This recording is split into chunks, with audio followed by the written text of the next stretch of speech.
The fourth and last cause of malabsorption disease is the Whipple's disease, which is caused by T. whippleyi. It is the chronic multisystem disease which is associated with the following clinical factor like chronic diarrhea, steatorrhea, weight loss. And in Whipple's disease, the important condition is to know that it is multi-system involving disease. So clinical feature be like first one is due to hypersensitivity reaction, which is most common is migratory polyarthritis, and second one is cardiovascular system involvement. So second one, in cardiovascular involvement there is complete means all layer of hearts are involved, like pericarditis will be occur. So in pericarditis, which layer is most affected? Which is pericarditis is pericardial layer is most affected. So this is called most common condition is pericarditis. Okay. In CNS manifestation, which differentiate this disease from other two, means tropical sprue और coeliac sprue से differentiate करने वाली चीज ये है कि इसमें CNS के मैनिफेस्टेशंस दिखते हैं. Okay,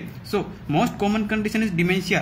this is late onset but comes with extremely poor prognosis. Okay, and most specific CNS mediated oculopathies which we see is nystagmus, and another condition which induce is masticatory myarrhythmia is seen. Okay, and other symptoms, CNS symptoms are cerebral ataxia and supranuclear oculopathies, which is due to the upper motor neuron palsy in which cranial nerve of eye is affected, and myoclonic seizures हो सकते हैं. Peripheral neuropathy हो सकती है, which is peripheral neuropathy हो सकती है, and encephalopathy हो सकती है. But in eye, most common feature in eye is uveitis, and other features are polycirrhosis and other things. So in investigation, elevated ESR and C-reactive protein is seen, or test for malabsorption are done. Every test of malabsorption should be done, and negative geometric factor is also done.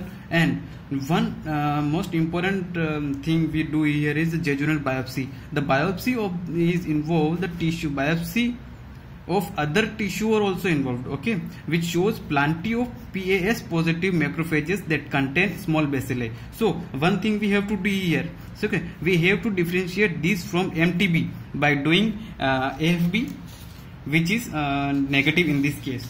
Okay, so in treatment section we have to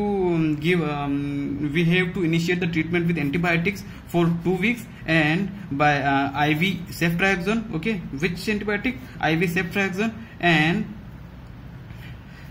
we will use maintenance therapy for 1 year with cotrimoxazole as a drug of choice. Okay, thank you. So we have finished here our malabsorption syndrome, and thank you, and I will try to do my best for next videos. Thank you so much.